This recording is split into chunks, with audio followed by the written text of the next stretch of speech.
বঙাইগাঁও জিলাৰ কুকিলা চাকলা পথাৰৰ ৭,০০০ বিঘা ভূমি তিনিদিনীয়াকৈ অনুষ্ঠিত হ'ব ইছলামিক ধৰ্মাৱলম্বী লোকৰ বিশাল ইজতেমা। অহা ৫, ৬ আৰু ৭ ফেব্ৰুৱাৰীত নামনি অসমৰ ১২খন জিলা সাঙুৰি অনুষ্ঠিত হ'ব ইজতেমা। লাখ লাখ লোকৰ সমাগম হোৱাকৈ নিৰ্মাণ কৰা হৈ আছে পেণ্ডেল। ইতিমধ্যে ইজতেমাৰ ৮০% অধিক কাম সম্পন্ন হৈছে। বিভিন্নজনে ইজতেমালৈ সহায়ৰ হাত আগবঢ়াইছে। লাখ লাখ মানুহৰ সমাগম হোৱা ইজতেমাত আলোচনা হ'ব সমাজৰ কুসংস্কাৰ যেনে ড্ৰাগছ, জুৱা, বাল্যবিবাহ আদি। সমাজৰ পৰা কেনেকৈ সমাজৰ কুসংস্কাৰসমূহ আঁতৰ কৰিব পৰা যায় তাৰ ওপৰত বিতং আলোচনা হ'ব। লগতে প্ৰতিটো ধৰ্মৰ লোকসকলৰ মাজত ভাতৃত্ববোধৰ এনাজৰী শক্তিশালী কৰিব পাৰে তাৰ ওপৰতো আলোচনা হ'ব।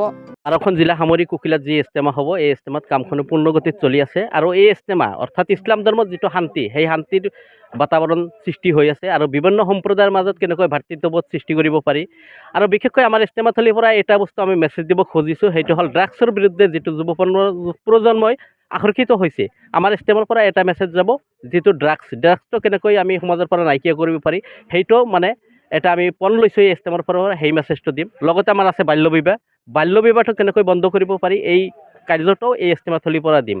লগতে তৃতীয়তে বিভিন্ন সম্প্ৰদায়ৰ মাজত ইছলামে কেনেকৈ শান্তি পায় বা কেনেকৈ ভাতৃত্ববোধ সৃষ্টি কৰিব পাৰে, সেই বাণীটো আমি এই ইজতেমাথলীৰ পৰা দিব পাৰিম। কিন্তু হয়, কামখিনি আমাৰ পূৰ্ণগতিত চলি আছে, কিন্তু কিছু কিছু ঠাইত নাটনি হৈছে। আমি ইছলাম ধৰ্মী ভাইসকলক আহ্বান জনাওঁ যে আপোনালোকে ইয়াতে আহক, এই কামখিনি কৰক আৰু অসীম চবৰ ভাগিদাৰ হওক, আমি এই আহ্বান জনাইছোঁ। আৰু স্বতঃস্ফূৰ্তভাৱে বহুত মানুহ আহি আছে, কাম কৰি আছে, দান বৰঙণি কৰি আছে, তথাপি কামৰ কিছু নাটনি হৈছে। আমি সকলো মানুহক আহ্বান জনাওঁ, আপোনালোকে আহক আৰু কাম কৰক আৰু অসীম চবৰ ভাগি হওক। এইখিনি আৰু এটা কথা ক'ব লাগিব যে প্ৰশাসনে আমাক যথেষ্ট পৰিমাণে সহায় কৰিছে। পাৰ্মিশ্যনৰ পৰা আৰম্ভ কৰি যিখিনি সহায় আমি বিচাৰিছোঁ গোটেইখিনি সহায় কৰি আছে। জিলা আয়ুক্ত, মহকুমাধিপতি, আৰক্ষী বিষয়া সকলোৱে আমাক পূৰ্ণদমে সহায় কৰি আছে আৰু এইখিনিতে প্ৰশাসনক আমি ধন্যবাদ জনাইছোঁ, তেওঁলোকে যিখিনি আমাক সহায় সহযোগিতা কৰিছে। আৰু ৫, ৬ আৰু ৭ ফেব্ৰুৱাৰীত যেতিয়া অনুষ্ঠিত হ'ব ইজতেমা, এই ইজতেমাত আমি ৰাইজ তথা প্ৰশাসনৰ সম্পূৰ্ণ সহায় সহযোগিতা আমি বিচাৰিছোঁ। যে ইজতেমাৰ কাম পূৰ্ণোদ্যমত চলি আছে, এতিয়া হয়তো অলপ কাম বাকী আছে আৰু সেই কামখিনি কৰাৰ কাৰণে আমাৰ ইছলাম ধৰ্মী ভাইসকলক আহ্বান জনাইছোঁ। যিখিনি কাম এতিয়া বাকী আছে অতি সোনকালে যাতে তেওঁলোকে এই কামখিনি আমাক সহায় সহযোগিতা কৰি কামখিনি উঠাই দিয়ে, এইখিনি আমি আমাৰ তেখেতসকললৈ আহ্বান জনাইছোঁ। এখন 12খন জিলা ভিত্তিত আমাৰ ইজতেমাৰ হ'ব। এইটো আলমেশ্বৰৰ তত্বাৱধানত এইটো হ'ব। অহা ৫, ৬, ৭ তাৰিখত অনুষ্ঠিত হ'ব। যিহেতু বহুত কাম বাকী আছে, এই অঞ্চলৰ ৰাইজৰ পৰা কিবা সঁহাৰি বিচাৰিছে? সঁহাৰি বিচাৰিছোঁ, মানে যিহেতু আমাৰ কাম চলি আছে আৰু বাকী যিখিনি কাম আছে আমি সঁহাৰি বিচাৰিছোঁ। যিখিনি কাম বাকী আছে অতি সোনকালে কামখিনি তেওঁলোকে আহি মানে আমাক উঠাই দি মানে সহায় সহযোগিতা কৰে, সেইখিনি আহ্বান জনাইছোঁ। কিবা দানটো আমাৰ মই বাইতুল মালৰ জিম্মাদাৰ হয়।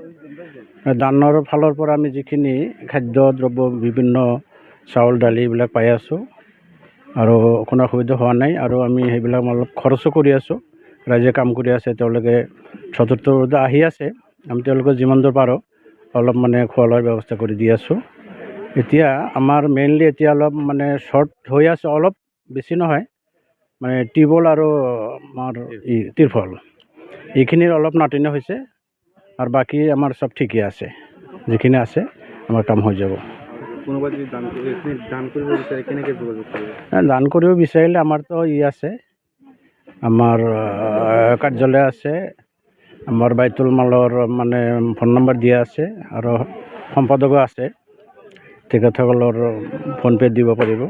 আমাৰ নামনি অসম ভিত্তিত কুকিলা চাকলাত যিখন ইজতেমা হৈ আছে, অহা ফেব্ৰুৱাৰী মাহৰ ৫, ৬ আৰু ৭ তাৰিখে অনুষ্ঠিত হ'ব। বুধবাৰ, বৃহস্পতিবাৰ আৰু শুক্ৰবাৰে শেষ হ'ব। বৰ্তমানলৈকে আপোনালোকে কাম কিমানখিনি আগবাঢ়িছে? আমি কাম কৰি আছোঁ, কাম চলি আছে। আমাৰ কাম এতিয়াও শেষ হোৱা নাই। প্ৰত্যেকটো বিভাগতে অলপ অলপ কাম আমাৰ বাকী আছে, চলি আছে। ইনশাল্লাহ সময়মতে আমাৰ কাম শেষ হ'ব বুলি আমি আশাবাদী। যিহেতু কাম বহুত আপোনালোকৰ ৰাইজৰ পৰা কিবা সঁহাৰি বিচাৰিছে? আমাক যথেষ্ট সঁহাৰি জনাই আছে। চাৰিওফালৰ পৰা আমাৰ ওচৰে পাঁজৰে গাঁওবিলাকৰ পৰা তথা বৰপেটা বা বঙাইগাঁও ডিষ্ট্ৰিক্টৰ বিভিন্ন এলেকাৰ পৰা মানুহ স্বতঃস্ফূৰ্তভাৱে ওলাই আহি আমাৰ কামত সহায় কৰি আছে, কাম কৰি আছে। আমি সকলক ধন্যবাদ জনাইছোঁ আৰু আগন্তুক দিনকেইটাত তেওঁলোকে যাতে আগৰ দৰে এটা উদ্যোগ লৈ আমাৰ ইয়াত আহি কামত সহায় কৰি কামখিনি সমাধা কৰাত সহায় কৰে। মানিকপুৰৰ পৰা মুনচিৰ আলীৰ প্ৰতিবেদন, এনিভাৰত 24।